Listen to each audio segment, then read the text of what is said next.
C'est l'esprit de sacrifice. Jésus se sacrifie. Je crois que l'esprit de sacrifice, on l'a tous. Tous les hommes ont l'esprit de sacrifice. Seulement, voilà, l'esprit de sacrifice, il peut se comprendre dans deux sens. Se sacrifier soi-même pour les autres ou sacrifier les autres pour nous. L'alternative, elle est là. Et il faut remarquer, c'est souvent ça ce qui se passe. Hein? L'équilibre, je pense, dans ce domaine est un peu difficile.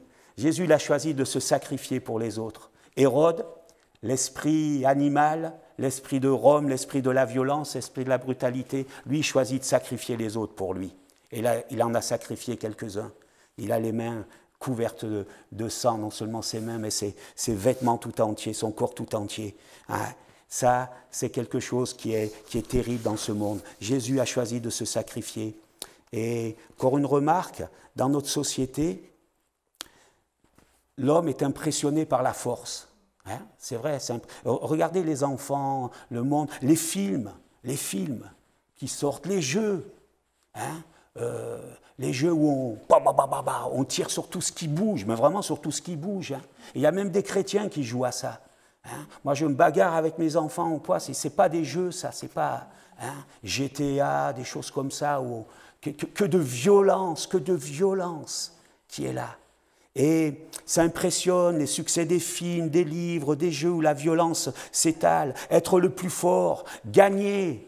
Manger ou être mangé, voilà, le combat pour la vie, pour la survie. Mais non, le combat pour la vie, la survie, ce n'est pas de manger les autres. Le combat pour la survie, c'est de se tourner vers le Seigneur et de vivre de ce qu'il nous donne. Et ça, c'est l'état d'esprit du monde. Mais l'enfant de Dieu, lui, va découvrir avec émerveillement la puissance inégalée de cette apparence de faiblesse qu'est l'esprit de la croix.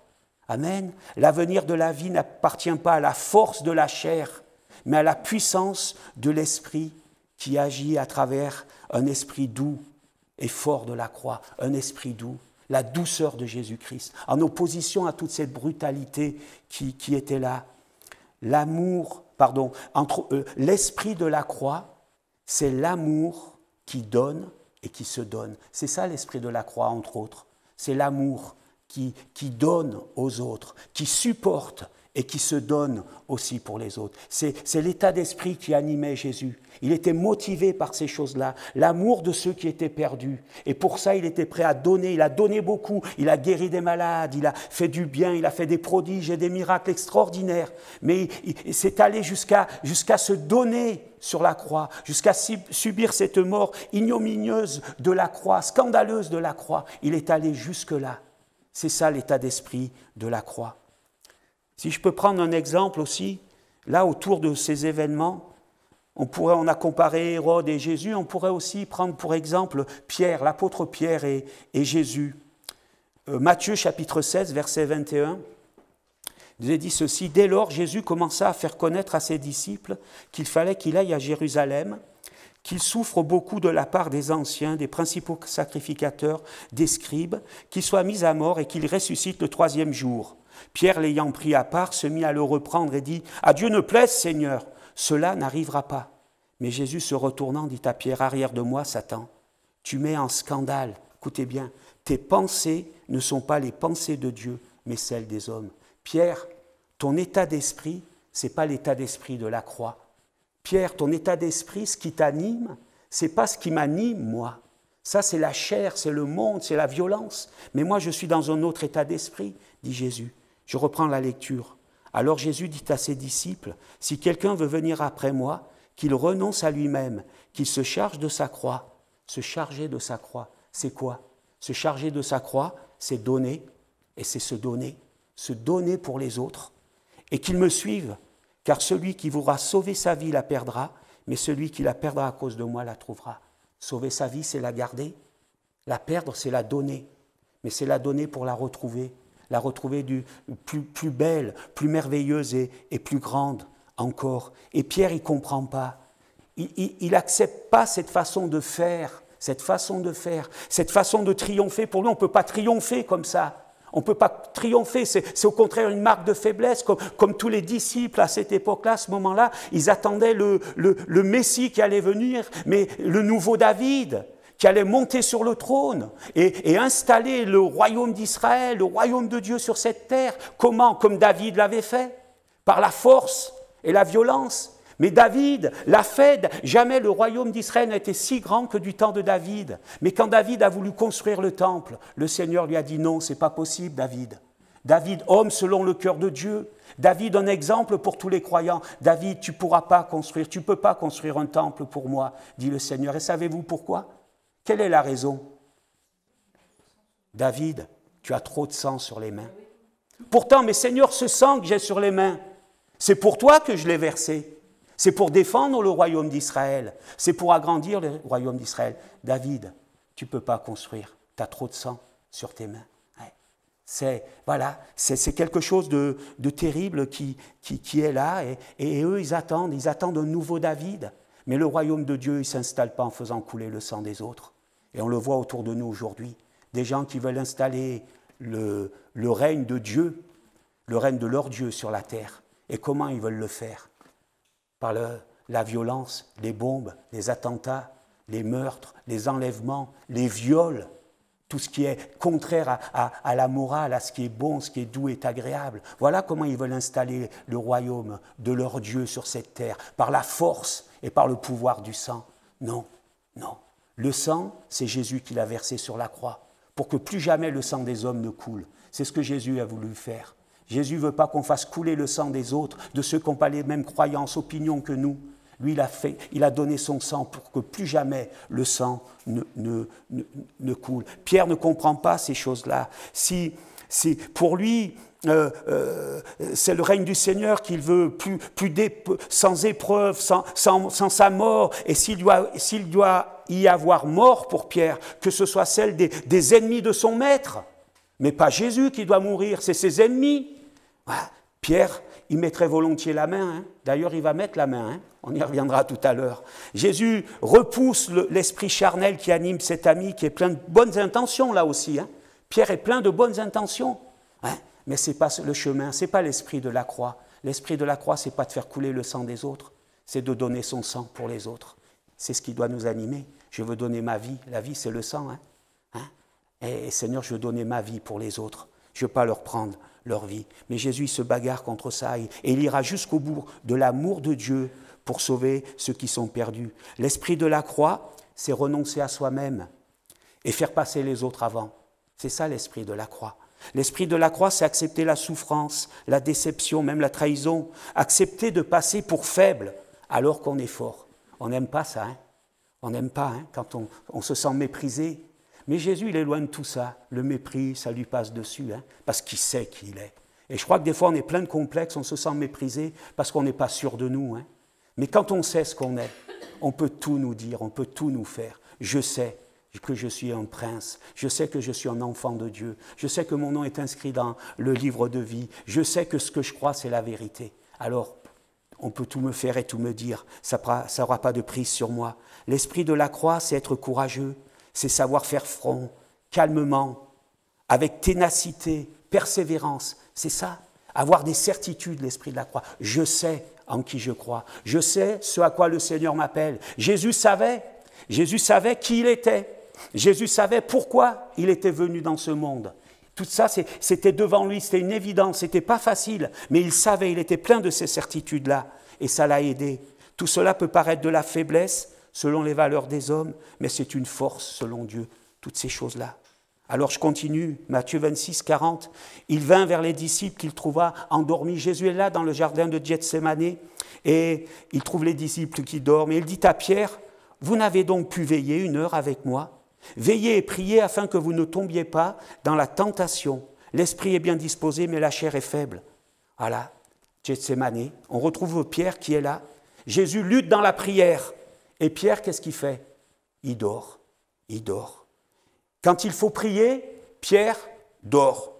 Il est prêt à faire violence aux autres. Il est prêt à faire violence aux autres, mais pas à faire violence à lui-même. Hein. C'est vrai que pour se tenir éveillé, des fois, il faut quand on tombe de sommeil, il faut se secouer. Et il faut se battre aussi. Le sommeil nous appesantit. Des fois, on est fatigué, on n'en peut plus. Hein, j'y arriverai pas, j'en peux plus, j'ai envie d'aller me coucher. Je me souviens d'un jour en colonie de vacances, justement, le personnel était en vacances, on était 3 pour faire le boulot d'une dizaine à peu près, et du matin au soir comme ça. Et on était 2 garçons et la directrice qui était là, et puis il fallait faire la vaisselle de 80 personnes, 90, et c'était du boulot, on était là, on n'arrêtait pas. Hein. Je me souviens, moi, au-dessus de cette plonge, la sueur qui coulait, et puis on grattait. Et puis il y a mon copain qui était là avec moi, au moment il a dit « Oh, moi j'arrête, j'en peux plus, je suis fatigué ». Et il est allé se coucher. Et on était 3, pas beaucoup, pour faire beaucoup de travail. On s'est retrouvés à 2 pour faire toujours le même travail. Bon, ben on a dit « On serre les dents, on y va hein ». Ah, il faut se bagarrer. Nous aussi, on avait sommeil. Nous aussi, on était fatigués. Mais des fois, il faut se bagarrer. Pierre, il ne s'est pas bagarré contre lui. Il voulait se bagarrer contre les autres. Mais il n'a pas voulu se bagarrer contre lui-même. Il est courageux charnellement, mais il n'est pas courageux spirituellement. Et l'esprit de la croix triomphe par la prière. Alléluia. L'esprit de la croix triomphe par la prière, par la foi, par l'amour. Mais l'esprit de la croix, c'est se battre aussi contre nous-mêmes, contre nos découragements, contre nos peurs, contre notre incrédulité, se battre contre l'incrédulité. Jésus s'est battu un moment, « Seigneur, s'il est possible que cette coupe s'éloigne de moi. » Non, Seigneur, pas ma volonté, mais la tienne. Quand il était dans le jardin de Gethsémani, justement, des grumeaux de sang coulaient tellement le combat était intense. C'est ça l'esprit de la croix. C'est choisir de servir le Seigneur et d'aller jusqu'au bout. C'est l'esprit de la croix, c'est un combat contre soi-même, mais contre ses peurs, ses découragements, ses angoisses. Et c'est aller vers le Seigneur pour en trouver la solution. Alors, pendant le temps du sommeil de Pierre, Jésus il a accepté d'être considéré comme coupable. Lui en qui il n'y avait ni péché ni fraude. Et à partir de ce moment-là, il sera traité comme un criminel. Mais il ne regimbera pas, il acceptera toutes ces choses. Et l'esprit de la croix, il accepte l'inacceptable. L'esprit de la croix, il accepte l'injustice. C'est dur d'accepter l'injustice.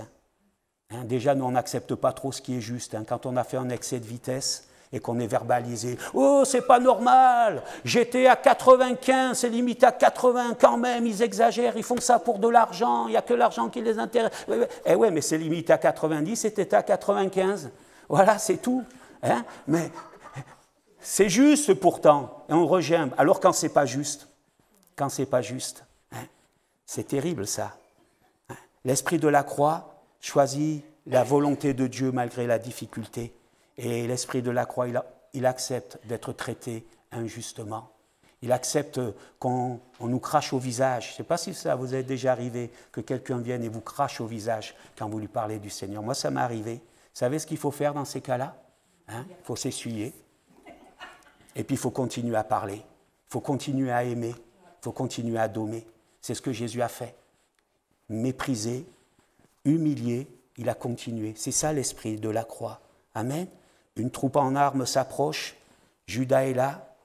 Est-ce que c'est par un baiser que tu trahis, Judas? L'esprit de la croix, il est point aveugle. Jésus a vu que Judas venait pour le trahir. Il le savait. L'esprit de la croix, il est clairvoyant, il persévère.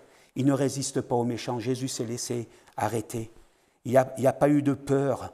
Et par conséquent, il n'y a pas eu de colère. Jésus n'a pas eu peur. Je crois que nos colères, des fois, elles viennent de nos peurs. On réagit, c'est nos réactions. Mais Jésus, il était dans la paix. Il savait que c'était la volonté de Dieu. Et ce qu'il faisait, il le faisait pour le Seigneur.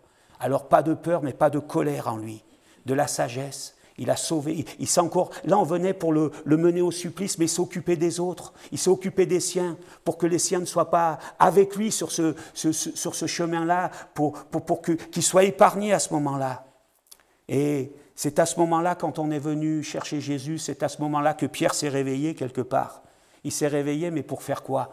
Pour faire violence. Et qu'est-ce qu'il a fait? Il a sorti son épée. Il a sorti ton épée. Pourquoi il avait une épée? Qu'est-ce qu'elle faisait, l'épée-là? C'était pas sa place. Mais lui, il était là prêt à se battre. Et c'est ce qu'il a fait.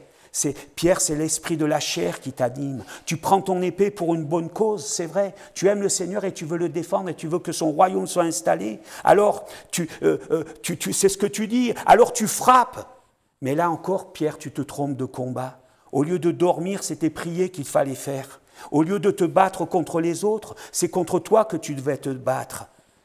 Mais là, il a pris son épée et il a coupé l'oreille du serviteur qui était là, qui venait arrêter Jésus. Et toujours, j'ai dit, quand je pense à ça, qu'est-ce qu'il vivait? Vous croyez qu'il a visé l'oreille? Il n'y a pas beaucoup d'espace. Hein. On peut rater l'oreille ou on peut fendre le crâne en deux. Hein. Mais lui, je ne pense pas que c'était l'oreille qu'il visait. Il visait le crâne de cet homme-là. Et pour que l'oreille soit coupée, il fallait que le cou soit porté de haut en bas. Hein. Lui, il voulait tuer, mais le Seigneur ne l'a pas permis. L'oreille est tombée, merci Seigneur. Le sang a coulé, mais Jésus a pris l'oreille et il a guéri cet homme. Et le sang a cessé de couler. Le combat de Dieu, ce n'est pas de faire couler le sang des hommes. Le combat de Dieu, c'est en Jésus de donner sa vie, son sang qui coule sur la croix pour sauver. Mais Pierre n'avait pas compris ça. L'esprit de la croix repousse la violence. L'esprit de la croix repousse la violence. Il est pacifique. La violence, ce n'est pas que des gestes. La violence, ce sont des paroles. La violence, c'est des regards. La violence, c'est des silences. La violence, c'est ne pas aller vers l'autre quand il faut y aller. La violence, c'est ne pas donner à l'autre quand il faut donner. Mais Jésus a fait tout le contraire. Il est allé et il a donné et il s'est donné. La violence ne doit pas exister dans nos vies. Il est pacifique. Hein? Le croyant est pacifique. C'est un homme de paix. Amen. Et voilà, le Seigneur a fait ce miracle. Le dernier miracle qu'il a fait, qui nous est compté, c'est ça. Il a guéri Malchus, celui que Pierre a blessé. Puis quelques paroles de Jésus. Faites du bien à vos ennemis, nous est-il dit. Et là, il le fait. Il fait du bien à ses ennemis. C'est ça l'esprit de la croix. Et c'est quelque chose qui touche. J'ai été touché ces derniers temps par un témoignage, je l'ai mis sur notre bulletin d'information, d'un homme qui s'appelle Mitsuo Fushida, sa nationalité japonaise, hein, avec un nom comme ça. Et cet homme, vous le connaissez. Cet homme, vous le connaissez. C'est cet homme qui était à la tête de l'aviation japonaise qui attaquait Pearl Harbor. C'est lui qui dirigeait l'attaque, qui l'a organisé avec d'autres, mais qui dirigeait cette attaque, et c'est lui qui a crié cet ordre, Torah, Torah, Torah. Hein? Et les avions ont piqué sur la flotte et ont fait de nombreuses victimes. Voilà, cet homme, c'était celui-là. C'était un fervent défenseur du Japon. Il a survécu à la guerre. Il a survécu à la guerre, après des blessures, il a survécu à la guerre. Et après la guerre, il était encore révolté. Il trouvait que tout ce qu'on avait fait au Japon, c'était injuste.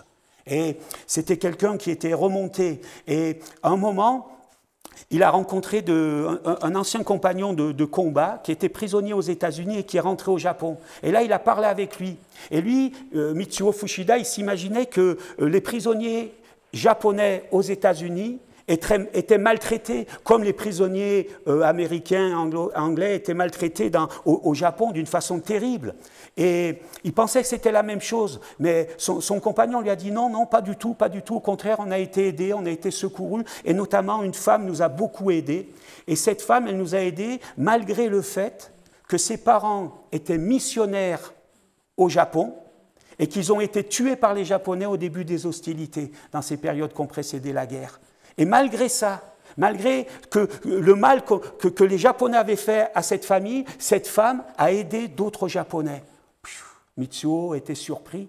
Il rencontre un autre homme. Lui, c'était un prisonnier de guerre, quelqu'un qui avait participé au raid avec Doolittle au-dessus de Tokyo et qui s'était écrasé, qui avait été fait prisonnier et qui avait été très maltraité et même torturé par ces gardiens japonais. Si vous avez vu quelques films parlant de ces choses-là, on a des témoignages vraiment difficiles sur les conditions des prisonniers de guerre au Japon. Et cet homme avait subi tout ça. Et malgré ça, cet homme, il a découvert Dieu dans ces conditions-là, dans ces conditions de torture et où il subissait des choses abominables. Il s'est tourné vers Dieu, il l'a rencontré. Et quand la guerre a été terminée, il est revenu au Japon pour porter l'évangile et pour témoigner de Jésus.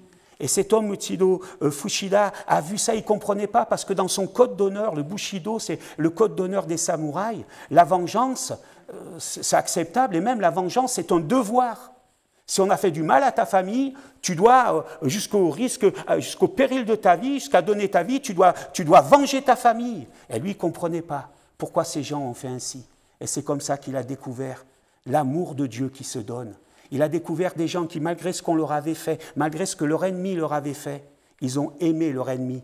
Pas seulement en parole, mais en geste et en acte. Et ça l'a touché. Alors il a voulu découvrir le Dieu qui était capable de faire des choses comme ça. Et il a lu Luc 23, qui parle de la crucifixion de Jésus. Et là, son cœur a été touché et bouleversé par l'amour de Dieu qui se donne pour les autres, qui se donne pour les ennemis. Alléluia, l'esprit de la croix se manifeste par des œuvres d'amour plutôt que par des actes de violence, même de justice violente.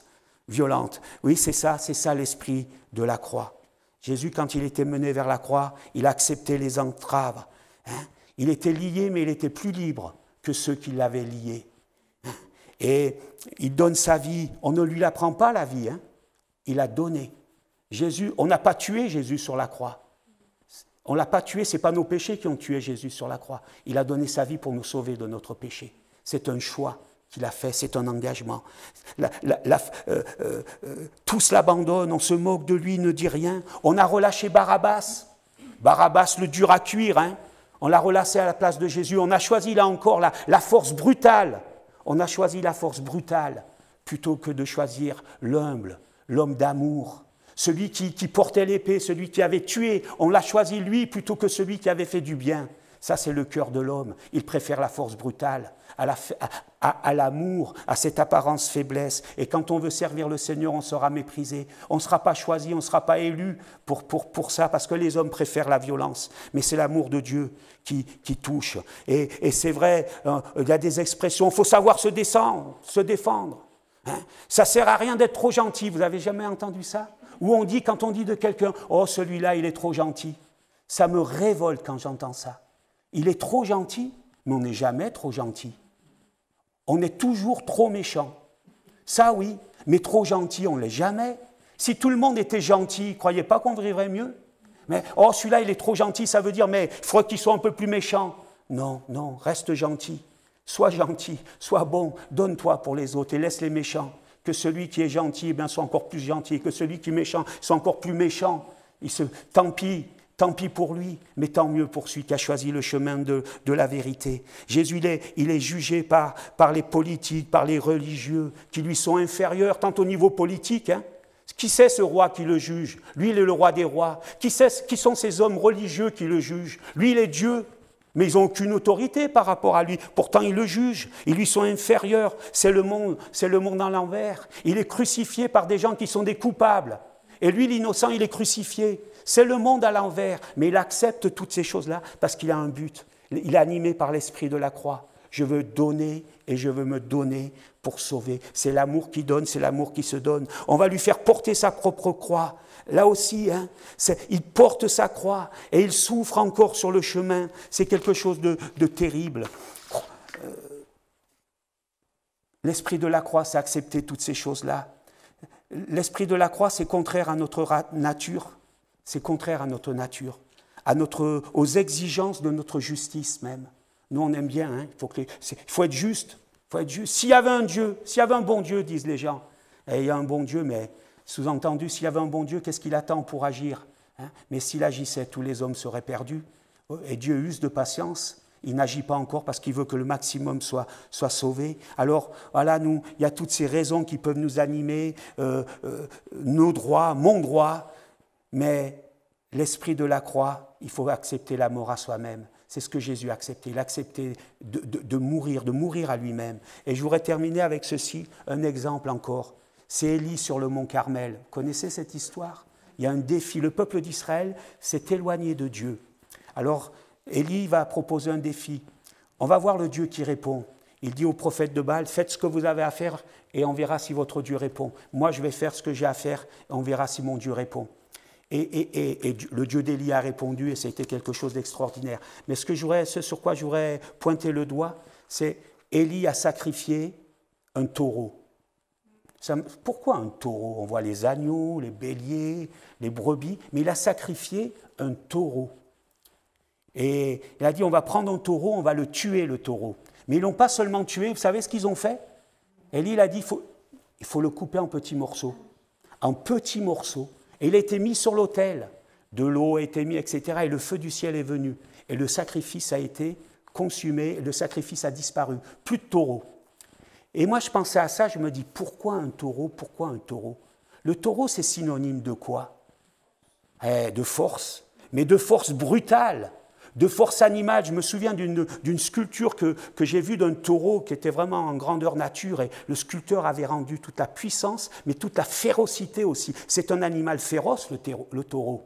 Hein, c'est vrai qu'il meurt dans l'arène, mais il meurt après avoir été sérieusement conditionné pour que l'homme puisse le tuer. Et dans des conditions normales, c'est pas sûr que l'homme gagne. Hein. Mais le taureau, c'est la force brutale. Hein. Le taureau, c'est le mal dominant. C'est des muscles saillants. On imagine le taureau quand il a des yeux exorbités, pleins de violence et de haine, injectés de sang. Le taureau qui est prêt à encorner, qui est prêt à piétiner. Ce taureau, il faut qu'il soit tué. Mais ce taureau, c'est quoi? Ce taureau, c'est toute la bestialité qui est dans l'homme. C'est toute cette bestialité, cette férocité, cet esprit du monde, cet esprit animal qui prône la force, la violence. Il faut que tu sois un homme. Il faut être un homme, mon fils. Il faut être un homme, ma fille. Hein? Ah, mais maintenant on dit ça. Il faut s'affirmer, il faut ceci, il faut ça. Tu arriveras en piétinant les autres. C'est la force brutale. Et c'est à cause de cette force brutale, cette animalité, que le peuple d'Israël s'était éloigné de son Dieu. C'est l'esprit qui animait, ce taureau, c'est l'esprit qui animait le peuple d'Israël. La brutalité, la férocité, l'animalité, dans toute sa primitivité, c'est quelque chose de malsain qui est là. Et le Seigneur, il dit, tu vas le tuer. Cette animalité en toi, il faut que tu la tues. Mais non seulement il faut que tu la tues, mais il faut que tu la découpes en petits morceaux. Vous savez pourquoi? Parce que si on se contente de faire des gros morceaux, ça risque de se rassembler. Ça nous parle de l'esprit de la chair en nous. Hein. Le vieil homme, nous dit la Bible. Ce taureau, c'est le vieil homme. C'est la vieille humanité bestiale qui est là. Et il faut s'en débarrasser. Jésus, il est venu, il était le Fils de Dieu, il n'avait pas cette animalité-là, pardon. Jésus, c'est l'agneau, c'est le lion, mais ce n'est pas le taureau, ce n'est pas cet animal féroce, sans entrave. Hein. Et il a choisi de donner sa vie sur la croix pour nous sauver. Mais en nous, il y a un combat. Ce combat, c'est pour revêtir l'esprit de la croix. Et pour revêtir de l'esprit de la croix, il faut tuer le taureau qui est en nous. Frère, ma sœur, il faut que tu tues le taureau qui est en toi. Mais non seulement il faut que tu le tues, il faut que tu le découpes en petits morceaux. Et le Seigneur, il fera le reste. Et le feu de l'Esprit de Dieu viendra et ça sera consumé. Et là, tu pourras venir au Seigneur et t'épanouir dans la marche avec le Seigneur. Alléluia. L'Esprit de la croix, il est là aussi. Seigneur, je veux combattre en moi-même. C'est un choix. C'est un choix. Jésus a fait ce choix. Il a choisi, il est venu de son ciel pour ça. Il s'est fait homme pour ça. Et nous, on doit suivre le même chemin. L'Esprit de la croix, il se choisit. Amen. Voilà. La puissance du moi, celle des armes, de l'argent, de la langue, ça a accumulé des ruines dans le monde, toute cette férocité qui est là. Et même dans les églises et dans les vies, ça a détruit des choses. Hein? Seigneur, le taureau qui est en moi, je veux qu'il disparaisse. Je veux me revêtir de cet esprit de la croix, qui est le seul secret d'une bonne victoire, qui soit celui de nos victoires. Alléluia. La faiblesse, l'apparence faiblesse, ce n'est pas une vraie faiblesse. C'est la force de ce monde qui est une faiblesse. Ça le détruit.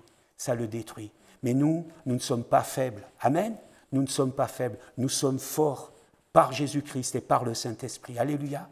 Et nous pouvons donner, et nous pouvons nous donner pour les autres et les amener à vivre des choses extraordinaires pour le Seigneur. Dieu a choisi les choses faibles du monde pour confondre les fortes.